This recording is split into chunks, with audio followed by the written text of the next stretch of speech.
One box of cereal on your grocery store shelf will command your blood sugar to stay perfectly flat.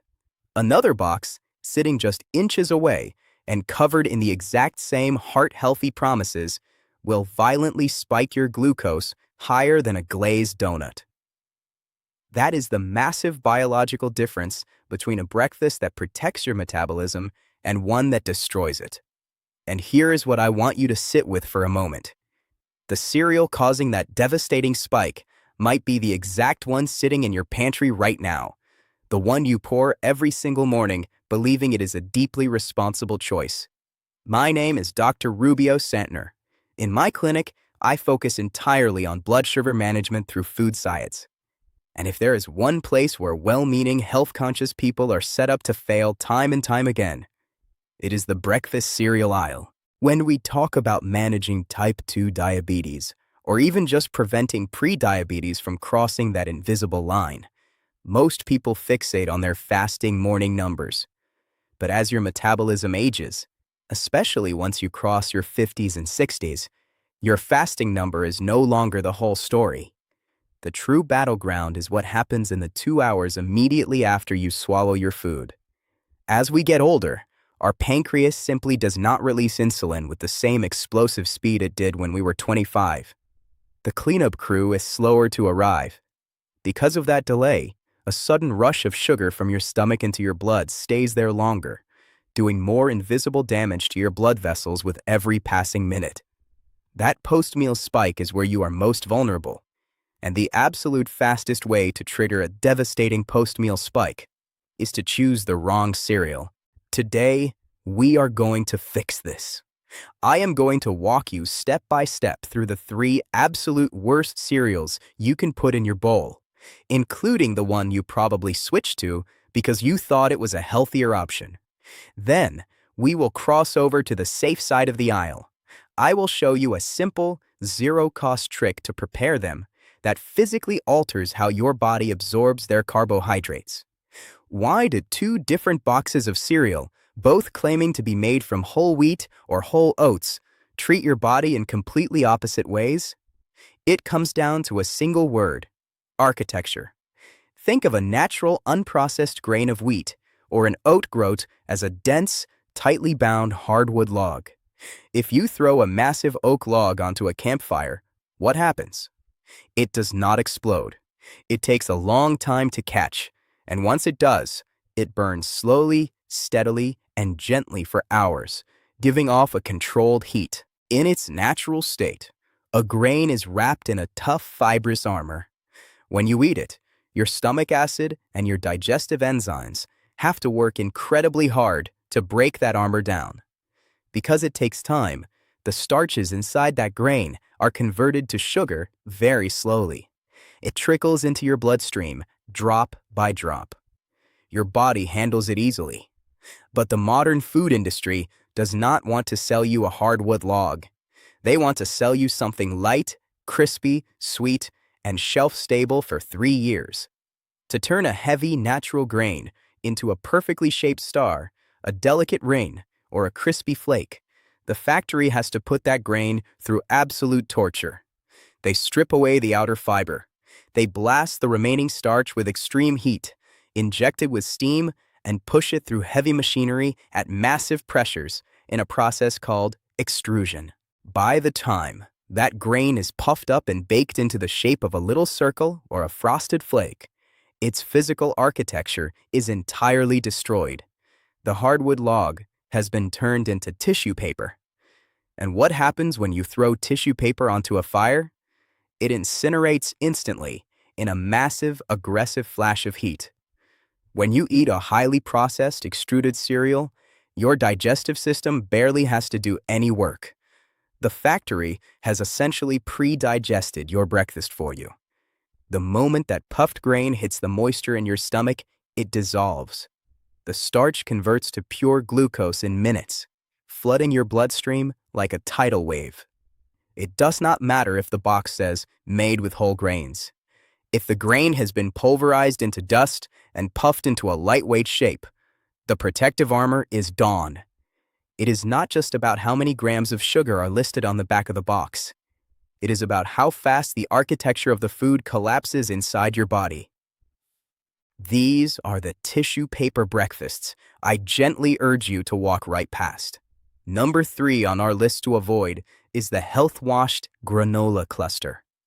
This one catches so many people off guard because it looks like it belongs on a hiking trail.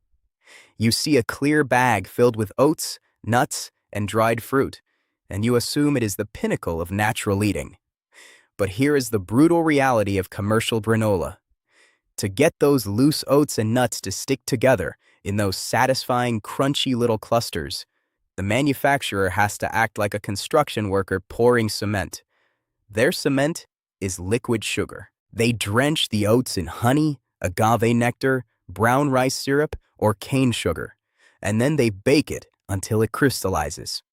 You might think you are eating a bowl of oats, but you are actually eating a bowl of candy wrapped around an oat. Even the organic high-end granolas sold at premium health food stores often pack 15 to 20 grams of added sugar into a tiny half-cup serving. And because granola is so dense, almost no one stops at half a cup. By the time you fill a standard cereal bowl, you are easily consuming the carbohydrate equivalent of 2 cans of soda, unleashing an immediate and aggressive spike in your blood glucose. Leave the clustered granolas on the shelf. Number 2 on the worst list is puffed whole grain rings and extruded shapes. This includes the famous, highly marketed rings that your doctor may have even told you were good for your heart. On paper, they look innocent. The sugar content is relatively low, and the ingredient list proudly claims they are made from whole oats or whole wheat. But remember the fire analogy. These rings are the ultimate example of heavy extrusion. The grains have been milled into a fine, powdery flour, mixed with water into a paste, and then shot through a high-pressure nozzle to create that perfectly uniform, airy little circle. The structural integrity of the oat is completely obliterated. Your digestive enzymes tear through it instantly. Within 20 minutes of finishing a bowl of these lightweight puffs, that starchy paste has converted directly into blood sugar. The lack of heavy added sugar on the label gives you a false sense of security, but the rapid digestion rate guarantees a massive glucose surge anyway. If it is puffed full of air and melts in your mouth without much chewing, it will spike your blood sugar. And now we arrive at number 1, the absolute worst cereal for your blood sugar and the one that breaks my heart the most because people buy it specifically to improve their health. Number 1 is flavored instant oat packets. Let me tell you about a patient of mine named Marcus. Marcus was a disciplined, hard-working guy in his late 60s. When his doctor told him his blood sugar and cholesterol were creeping up, he immediately threw away his favorite sugary childhood cereals. He went to the store and bought boxes of instant, single-serve oatmeal packets, the ones flavored with maple and brown sugar and apples and cinnamon. He ate 2 packets every single morning, feeling incredibly proud of his discipline. 3 months later, his blood work came back, and his A1C, his average blood sugar over 90 days, had actually gone up. He sat in my office holding the lab results, looking completely betrayed. Here is what nobody told Marcus. Instant oats are not the same food as whole oats. To make oatmeal cook in 60 seconds inside a microwave, the manufacturer has to take the oat grain and roll it paper thin, pre-cook it, and chop it into tiny, fragmented dust. They destroy the fibrous net that usually slows down digestion. Then, to make that oat dust taste good, they load the packet with refined sugar. A single packet of flavored instant oats can contain 3 to 4 teaspoons of pure sugar. Marcus was eating too. He was starting his day with the blood sugar equivalent of a massive slice of white bread coated in syrup, all while believing he was eating a medical-grade health food. The healthy halo was real, but the biological damage was devastating. Let's cross over to the protective side of the aisle. Number 5 on our best list is toasted buckwheat groats, often sold under the name kasha. Despite having the word wheat in its name, buckwheat is not wheat at all. It is actually a seed, naturally free of gluten, and profoundly beneficial for insulin resistance. When you buy whole buckwheat groats and toast them, or buy them pre-toasted as kasha, you are getting a grain-like cereal that stays incredibly dense. Buckwheat contains a specific, naturally occurring compound that is incredibly rare in the standard American diet. Think of this compound as a biological key that helps unlock your muscle cells, allowing them to pull sugar out of your bloodstream more effectively. When you boil buckwheat groats in water or milk, they soften into a hearty, nutty porridge. It takes time to digest. The spike is flattened into a gentle, rolling hill. It is a fantastic, overlooked alternative if you are tired of standard oatmeal. Number 4 is unsweetened, sprouted grain flakes. If you love the satisfying crunch of a cold cereal and milk, and you absolutely refuse to give up flakes, this is where you need to look. You can find these in the natural foods aisle or the freezer section of most major grocery stores. Sprouting is a game changer for blood sugar. Before the manufacturer turns the grain into a cereal, they soak the whole grains in water and allow them to begin germinating, literally sprouting into tiny plants. Here's the magic of that process. To grow that new sprout, the seed actually consumes its own starch as fuel. By the time the sprouted grain is baked into a flake, a massive portion of the carbohydrate has naturally vanished, replaced by higher levels of protein and fiber. You are eating the armor without the heavy sugar payload inside. They are incredibly crunchy, highly protective, and they do not melt into mush the second the milk hits them. Number 3 is unsweetened nut and seed mixes. We are seeing a revolution in the cereal aisle right now. You can finally find bags that look like granola, but they contain absolutely no oats and no grain at all. Instead, they are a dense mixture of sliced almonds, walnuts, chia seeds, flax seeds, and hemp hearts, gently roasted and spiced with cinnamon or vanilla, with 0 added sugars. This is an absolute powerhouse choice because it changes the rules of the game entirely. Nuts and seeds are primarily composed of healthy fats and protein, with almost no easily digestible carbohydrates. When you pour a bowl of a pure nut and seed cereal, you are practically eating a 0-spike breakfast. The fats provide deep, long-lasting energy that keeps you completely full until lunch, and your blood sugar monitor will barely even register that you ate a meal. It stays perfectly flat. Just ensure you read the back of the bag and verify that the added sugars line reads 0. Number 2 brings us back to an old, trusted friend. Thick-cut and steel-cut oats. These are the antidote to the instant oatmeal packets that betrayed my patient, Marcus. Steel-cut oats are the entire intact oat kernel, simply chopped into 3 dense pieces by a steel blade. Thick rolled oats are the whole kernel steamed and flattened through massive, heavy rollers. Because the pieces are so thick and intact, they retain a special kind of fiber called beta-glucan. Think of beta-glucan as a thick, viscous sponge. When it reaches your stomach, it absorbs water and forms a thick gel.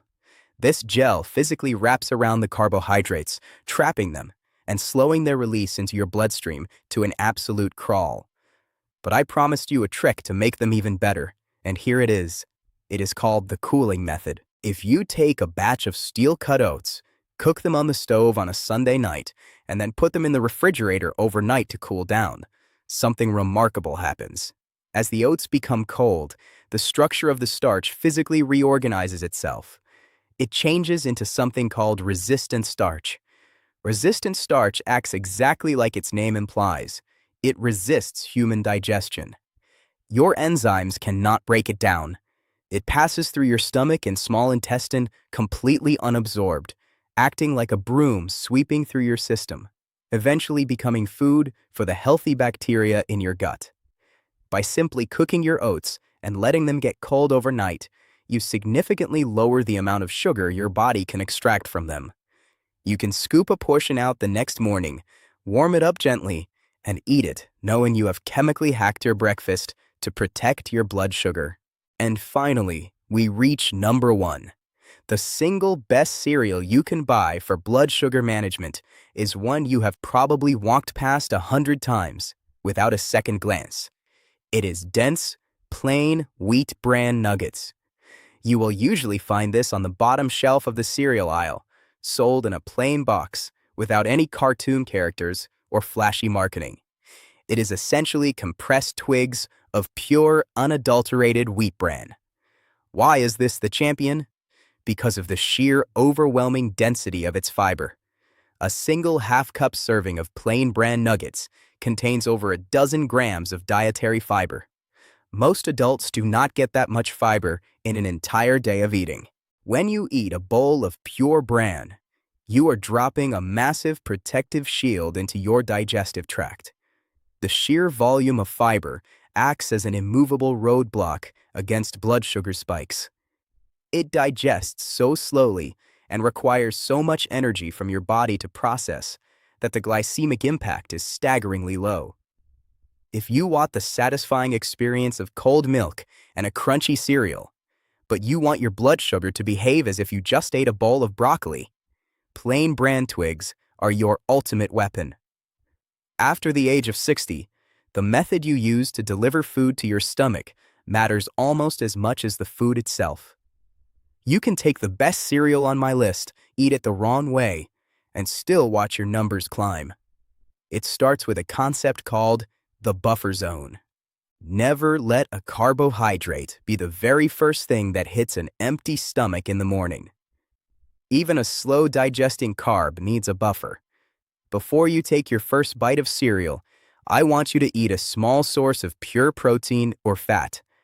Eat a handful of raw walnuts, have a single hard-boiled egg, or put a generous scoop of unsweetened, full-fat Greek yogurt directly into your cereal bowl. This is not just a polite suggestion. It is mechanical human biology. When fat and protein hit your digestive tract first, they trigger a hormone in your gut that acts like a brake pedal. It slows down the emptying of your stomach. By the time the cereal arrives 10 minutes later, the digestive gates are partially closed. The traffic jam has already been created. The cereal is forced to wait in line, digesting slowly, ensuring that your blood sugar rises in a gentle slope rather than a terrifying vertical cliff. The fastest way to destroy a perfect bowl of cereal is to wash it down with a glass of juice. It does not matter if the juice is freshly squeezed, organic, or straight from a farmer's market. Juice is just fruit, with all the protective fiber violently ripped out. Drinking a glass of orange juice alongside your bran cereal is like throwing a bucket of water on a drowning man. You are flooding your system with liquid fructose. Replace the juice with black coffee, green tea, or a tall glass of cold water. If you desperately want sweetness in your morning, put a small handful of whole, intact raspberries or blackberries directly on top of your cereal. The seeds and skin of the berries will protect you. Let me tell you about Elena. Elena was fiercely protective of her morning routine. We swapped her highly processed Flakes for a bowl of thick-cut oats with walnuts, which helped her numbers immensely. But she was still seeing a lingering elevation a few hours later. We didn't change her food again. We changed her feet. I told Elena that the moment she put her cereal spoon down in the sink, she was not allowed to sit down and read the newspaper. For exactly 15 minutes, she had to move. She didn't need to run a marathon or buy a gym membership. She just put on her shoes and took a casual 15-minute walk around her neighborhood block. Your muscles are the largest consumer of glucose in your entire body. When you walk, your leg muscles act like a vacuum cleaner. They do not even need insulin to do it. The simple act of contracting your calves and thighs pulls sugar directly out of your bloodstream to use as immediate fuel. By walking for 15 minutes right after her final bite of cereal, Elena effectively vacuumed up the exact amount of glucose her breakfast was releasing. Her post-meal numbers dropped by a massive 60 points, permanently. That is the level of control you have over your own biology. Because we are discussing real, measurable physical drops in your blood glucose, I need to pause right here and ground this in a critical medical truth. If you are currently taking prescribed insulin, or if you are on an oral medication like a sulfonylurea that actively forces your blood sugar down, you must have a conversation with your prescribing doctor before you radically change your morning routine. When you strip massive carbohydrate spikes away from your breakfast and replace them with dense fiber and post-meal walks, your blood sugar will naturally run much lower. That is the goal. But if you take your usual high dosage of medication on top of that new lower blood sugar, you run the risk of dropping too low. This journey is a partnership between you, your food choices, and your physician. Never adjust your medications blindly. We have covered a tremendous amount of ground today. The truth is, the grocery store is designed to confuse you. It is designed to sell you cheap, heavily extruded tissue paper wrapped in boxes that promise you health and vitality. You know that a pulverized, sugary instant oat packet is a trap. You know that perfectly puffed whole grain rings melt into pure glucose in your stomach. And you know that sticky, clustered granolas are just desserts in disguise. More importantly, you know exactly how to fight back. You know to look for the dense, heavy hardwood lobs, the toasted buckwheat, the sprouted flakes, the heavy bran nuggets, the zero-carb nut and seed mixes, and the cold-treated steel-cut oats. You know to lay down a buffer of protein or fat before you eat. You know to avoid the liquid sugar of juice. And you know how to use a 15-minute walk to vacuum the remaining sugar directly out of your blood. You do not have to give up your breakfast. You just have to command it. Go into your kitchen right now and look at the box sitting on your counter. Which side of the line does it fall on? I would love to know exactly what you are working with. Scroll down right now and type the name of the cereal you ate this morning into the comments. Let's see how many of us have been caught in the exact same marketing traps, and let's hold each other accountable for the slop. If this breakdown gave you a new weapon in your fight for metabolic control, hit the subscribe button. We are building a community here at Metabolic Health Simplified that refuses to be tricked by the food industry. In our next video, we are going to look at the exact same deceptive architecture hiding in the bread aisle, and I will show you the only 3 loaves of bread you should ever bring into your home. Thank you for your time, your attention, and your commitment to your own health. Take control of your morning, step outside for that walk, and I will see you in the next one.